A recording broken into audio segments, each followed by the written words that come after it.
Buenas noches, tutor y compañeros. Mi nombre es Jaime Andrés Pimentel, de la carrera de Ingeniería Electrónica. A continuación les muestro mi documento de identidad.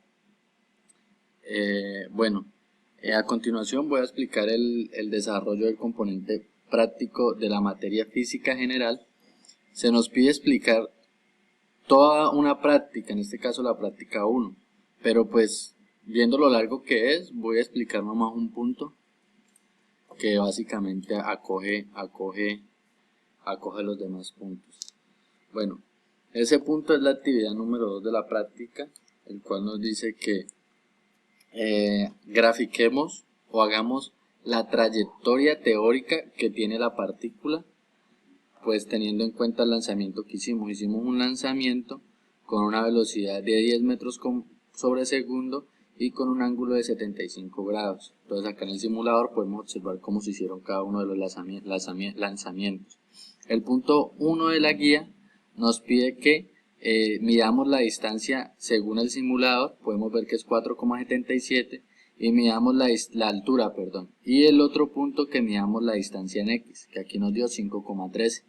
Luego nos piden que calculemos de manera teórica esas distancias y lo comparemos con el simulador. Entonces acá observamos que la distancia teórica nos dio 4,76 y la altura teórica 4,76 y la distancia en X 5,10, lo cuales son valores muy cercanos, o yo diría que prácticamente los mismos a los que nos dio el simulador, sino que por cuestión de decimales no nos dio parecido. Bueno, en el punto 2, ahora sí, el punto 2, nos piden pues hacer la gráfica de la trayectoria teórica. Pues la trayectoria teórica es en base a las fórmulas. Entonces la trayectoria teórica, primero tenemos que calcular el tiempo de vuelo con esta expresión que vemos acá, el cual al reemplazar los datos, teniendo en cuenta pues que el ángulo fue de 75 y la velocidad fue de 10, nos da 1,971 segundos. Entonces acá, para poder graficarla, tenemos que hacer intervalos de tiempo.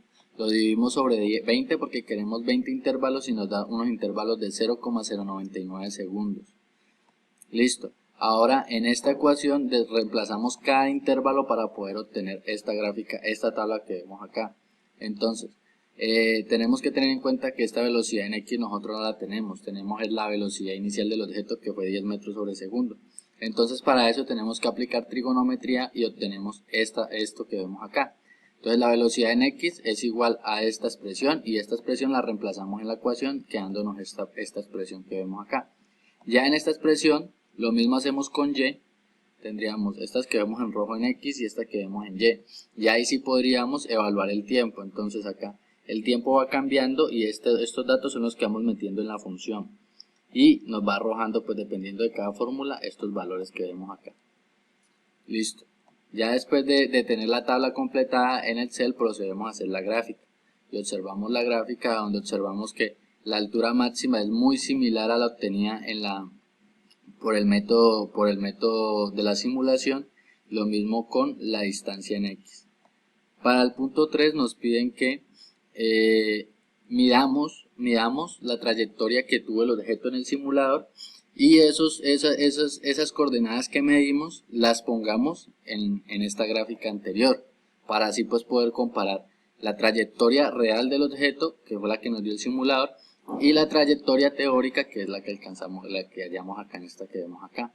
Entonces al hacer ese procedimiento, al hacer medir en X y medir en Y, obtenemos esta tabla, y al graficarla obtenemos que efectivamente los puntos rojos son la trayectoria teórica y la línea azul es la trayectoria. Los puntos rojos es la trayectoria que da el simulador y la azul es la trayectoria teórica.